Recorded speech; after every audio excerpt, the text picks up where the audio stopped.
Hello, in today's lecture, we are talking about the types of fever, stages of fever, and clinical features of fever, manifestation जो होता है clinical, और approach कैसा रहेगा, investigation और mechanism antipyretic agents का, और साथ में मैनेजमेंट वगैरह भी पढ़ेंगे। ठीक है, तो let's start type of fever. Short में समझाता हूँ मैं कि फीवर के कई सारे टाइप्स होते हैं।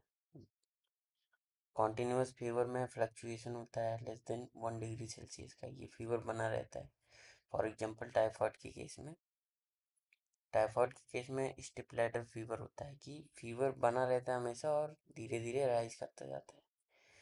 और नेक्स्ट टाइप की बात करें तो रेमिटेंट फ्लक्चुएशन होता है greater than 1 degree Celsius, TB के केस में देखने को मिलता है आपको। इंटरमिटेंट फीवर होता है, बीच बीच में नॉर्मल होता रहता है, फिर फीवर आता है, फिर फेब्राइल स्टेट आती रहती है, बीच में एफेब्राइल स्टेट आती रहती है। For example in malaria. Step ladder मैंने बताया ही आपको कि ग्रेजुअल डेली राइज, मतलब कि आज 98.9 है तो नेक्स्ट टाइम रहेगा 98.9 से 1.1 डिग्री फ़ारेनहाइट बढ़ा तो 100 डिग्री, ऐसे करके बढ़ता जाएगा। 100, 1, 2 एंड नेक्स्ट इज रिलैप्सिंग। इसमें फेब्राइल फेब्राइल पीरियड्स दोनों होते हैं, रिलैप्स होते हैं। फॉर एग्जांपल इन बोरेलिया के केस में, हेक्टिक फीवर सेप्टिसीमिया के केस में देखने को मिलता है, हेक्टिक टाइप। ठीक है, फेजेस की अगर हम बात करें तो 3 टाइप के फेजेस होते हैं इसमें। एक होता है cold, heat, sweat. Basically cold stage होता है जिसमें चिल्स एंड रिगर्स देखने को मिलते हैं, साथ में सीवरिंग। और नेक्स्ट स्टेज जो है सेकेंड स्टेज जो हॉट है, जिसको हम लोग हीट स्टेज भी बोलते हैं, इसमें हाई टेम्परेचर होता है, हॉट फ्लश स्किन होती है, थर्स्ट लगती है, हेडेक वगैरह, टैकीकार्डिया देखने को मिलता है। और लास्ट स्टेज होती है स्वेटिंग, जो कि फॉल ऑफ टेम्परेचर, स्वेटिंग के थ्रू टेम्परेचर का फॉल होता है। अगर क्लिनिकल मैनिफेस्टेशन की भी हम लोग बात करते हैं तो ये तीनों स्टेज इसमें देखने को मिलेगी, जैसे कि हमारे कोल्ड की स्टेज वाली चिल्स एंड रिगर हो गई, सीवरिंग हो गई, कोल्ड पेल स्किन हो गया। और अगर हीट स्टेज की हम लोग बात कर रहे हैं या हॉट स्टेज की बात करें तो उसमें आपको high temperature, hot flushed skin, headache, thirst और टैकीकार्डिया देखने को मिलेगा। अब नेक्स्ट स्टेज में हम लोग स्वेटिंग, जो कि थर्ड स्टेज है, फॉल ऑफ टेम्परेचर। इसमें स्वेटिंग देखने को मिलता है, स्वेटिंग के थ्रू हीट का कंडक्शन होता है। और हाई फीवर के केस में हमें डिलीरियम भी देखने को मिल सकता है पेशेंट के अंदर। अब अप्रोच क्या होगी पेशेंट को डील करने के, पेशेंट और उसके इन्वेस्टिगेशंस क्या होंगे, तो फर्स्ट स्टेप अप्रोच में क्या करेंगे, हम फिजिकल एग्जामिनेशन करेंगे, जिसके अंदर हम पेशेंट की हिस्ट्री लेंगे कि उसका एक्सपोजर किसी इन्फेक्टेड इंडिविजुअल के साथ हुआ है या फिर किसी डिजीज़ के वेक्टर के साथ, या फिर उस एरिया में कोई डिजीज़ जिसके vector, for example in malaria के केस में या जापानीज इंसेफेलाइटिस के केस में मॉस्किटो वगैरह से एक्सपोजर है कि नहीं। अब सेकेंड स्टेज में क्या करेंगे, हम इलेक्ट्रॉनिक डिवाइसेस यूज़ करेंगे। For example thermometer. थर्मामीटर कई टाइप के आते हैं, oral, rectal and tympanic membrane thermometer. मैंने प्रीवियस लेक्चर में डिस्कस किया हुआ है, तो उसको भी आप देख सकते हैं। तो उसके थ्रू टेम्परेचर चेक करेंगे। अब उसके बाद पेशेंट की और हिस्ट्री लेंगे कि किसी एंटीसाइटोकाइन थेरेपी पे तो नहीं है, जैसे कि ऑटो इम्यून डिजीज में ग्लूकोकॉर्टिकॉइड, स्टेरॉइड्स वगैरह, या फिर एंटीसाइटोकाइन थेरेपी चलाते हैं, ताकि पेशेंट की जो ऑटो इम्यून की, मतलब खुद से जो रिएक्ट करने की वो है कैपेबिलिटी, वो थोड़ी कम हो। और सेकेंड स्टेप में इसमें लैब टेस्ट कराएंगे कंफर्मेशन के लिए। तो पहले सीबीसी कराएंगे। सीबीसी आप लोगों को पता ही है, कंप्लीट ब्लड काउंट, जिसमें आपको ल्यूकोसाइटोसिस, न्यूट्रोफिलिया ये सब वगैरह देखने को मिल सकते हैं। अब इसके अंदर ईएसआर सीआरपी ये मोस्ट वैल्यूएबल चीज होती है। इसको देखेंगे आप तो इरिथ्रोसाइट सेडिमेंटेशन रेट और सी रिएक्टिव प्रोटीन, ये मार्कर्स होते हैं इन्फ्लेमेटरी प्रोसेस के। अब इन्फ्लेमेटरी प्रोसेस क्या है? बॉडी की एक डिफेंस मैकेनिज्म है। जैसे कि फीवर क्या है? एक फिजियोलॉजिकल डिफेंस मैकेनिज्म है। तो ये क्या होता है, ईएसआर और सीआरपी उस केस में ज़्यादा इंपॉर्टेंट होता है जिसमें कि लो ग्रेड फीवर रहते हैं। पेशेंट बोलता है कि मुझे महसूस होता है कि मुझे हल्का हल्का फीवर है, और पेशेंट बोलता है कि मुझे अच्छा नहीं लग रहा है, हल्का फीवर रहता है हमेशा बना हुआ। उसकी केस में ईएसआर सीआरपी बहुत इंपॉर्टेंट होता है। ब्लड कल्चर कराएंगे। ब्लड कल्चर किस लिए कराएंगे? उसके अंदर कौन सा बैक्टीरिया है, उसकी सेंसिटिविटी, रेजिस्टेंस, ये सब देखने के लिए। यूरिन रूटीन कराएंगे कि यूरिन में कोई इन्फेक्शन तो नहीं है, फॉर एग्जांपल इन पीआईडी के केस में। और पेरिफेरल स्मीयर कराते हैं मलेरिया के केस में। उसके जो स्टेजेस होते हैं, पैरासाइट की जो स्टेजेस होते हैं उसको देखने के लिए पेरिफेरल स्मीयर कराते हैं। इमेजिंग करा सकते हैं इफ सस्पेक्टेड। अब थर्ड केस में क्या होता है, fever in case of anticytokine therapy, जिनके अंदर एंटीसाइटोकाइन थेरेपी चल रही है उनके अंदर फीवर फीवर बहुत लो ग्रेड का देखने को मिलता है बिकॉज ऑफ एंटीसाइटोकाइन थेरेपी। जो हमारे इंटरल्यूकिन्स होते हैं, टीएनएफ होते हैं, इन सब की एक्टिविटी को रिड्यूस किया जाता है। जैसे मैंने आपको बताया कि ऑटो इम्यून डिजीज जो होती हैं, जो बॉडी की सेल्फ के खिलाफ लड़ने की जो टेंडेंसी होती है उसको कम करने के लिए हम एंटीसाइटोकाइन थेरेपी देते हैं, या फिर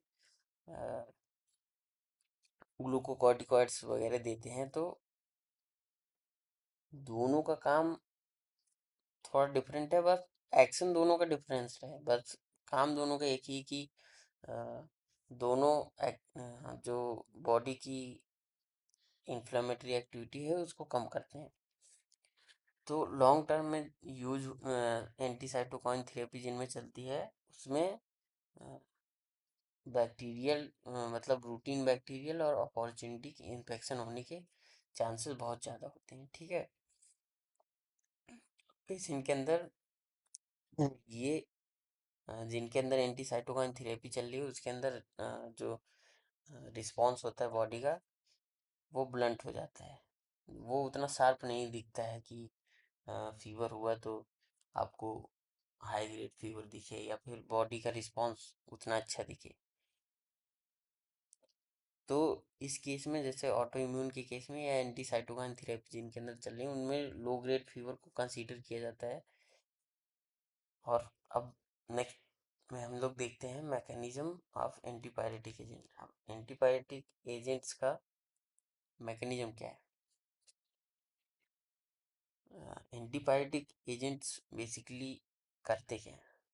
मैंने आपको पिछले लेक्चर में बताया था, प्रोस्टाग्लैंडिन E2 के सिक्रीशन की वजह से हमारा बॉडी का जो हाइपोथैलेमिक सेट पॉइंट होता है वो रेज होता है, उसकी वजह से फीवर आता है। अब एंटीपायरेटिक एजेंट क्या करता है, इस फीवर को रिड्यूस करता है। जो हाइपोथैलेमिक सेट पॉइंट जो एलिवेट हुआ है उसको कम करता है by reduction of prostaglandin E2 level. अब प्रोस्टाग्लैंडिन E2 लेवल को को रिड्यूस कैसे करता है? ये प्रोस्टाग्लैंडिन E2 डिपेंड करता है, एक एंजाइम होता है जो कि साइक्लोऑक्सीजनेज एंजाइम।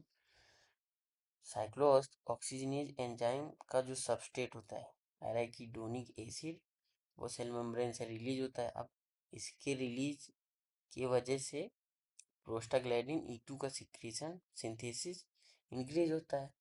तो ये बेसिकली जाके करता क्या है, हमारे एंजाइम साइक्लोऑक्सीजनेज को इनहिबिट करता है, जिसकी वजह से प्रोस्टाग्लैंडिन E2 का लेवल कम होता है। उस प्रोस्टाग्लैंडिन E2 भी इनहिबिट होता है। अब एंजाइम नहीं बनेगा तो प्रोस्टाग्लैंडिन E2 नहीं बनेगा, तो उसकी वजह से हमारा जब प्रोस्टाग्लैंडिन E2 नहीं बनेगा तो हाइपोथैलेमिक का जो सेट पॉइंट है वो एलिवेट नहीं होगा। तो हाइपोथैलेमिक सेट पॉइंट एलिवेट नहीं होगा तो फीवर हमारा डिक्रीज हो जाएगा।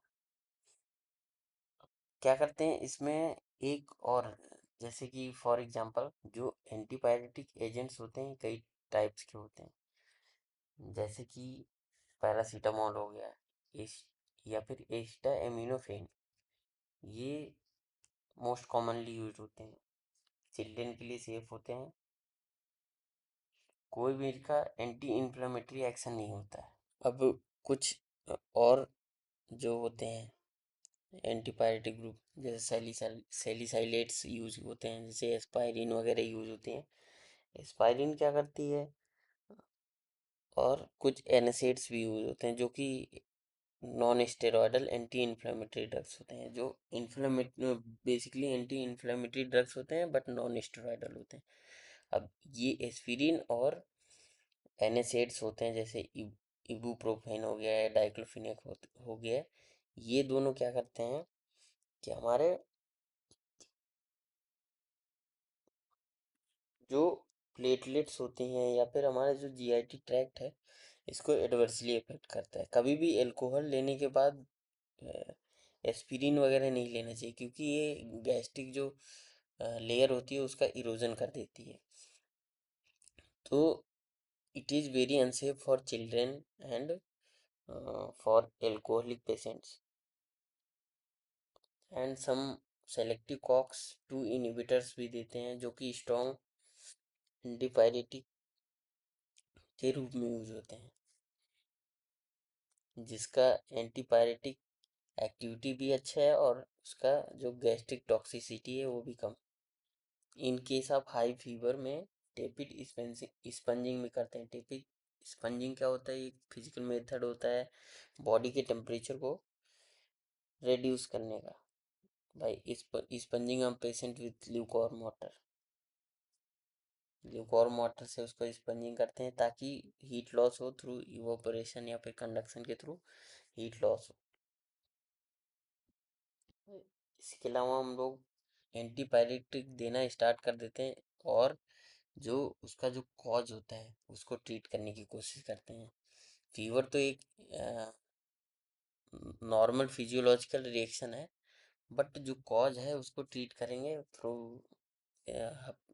बाकी जो सबका अपना अपना मेथड ऑफ ट्रीटमेंट है, एलोपैथिक है, होम्योपैथिक है, उसके थ्रू हम लोग कॉज ट्रीट करते हैं, और अगर बॉडी के टेम्परेचर को कम करने के लिए एंटीपायरेटिक एजेंट्स वगैरह देते हैं। So thank you.